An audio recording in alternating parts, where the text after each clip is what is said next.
तरीन वीडियोस के लिए हमारा YouTube चैनल सब्सक्राइब करके बेल आइकन प्रेस करिए ताकि आपको मिले हर अपडेट सबसे पहले।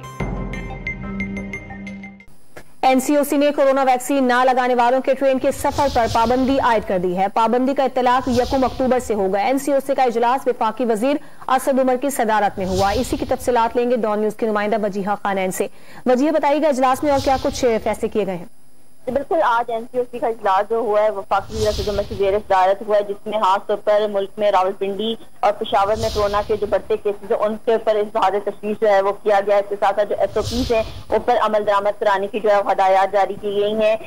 एनसीओसी की जानिब से 1 अक्टूबर से 2021 से वैक्सीनेटेड अफराद को सिर्फ रेलवे का सफर करने की जो है वो इजाजत जो है वो दी गई है। इसके साथ साथ ये भी कहा गया है कि मुहर्रम और हराम की आमद के पेश नजर जो है वो हिस्सी तौर पर जो है इक़दाम जो है करने पर गौर किया जाएगा। जी, वजीहा खानैन, आपका बहुत शुक्रिया अपडेट्स के लिए।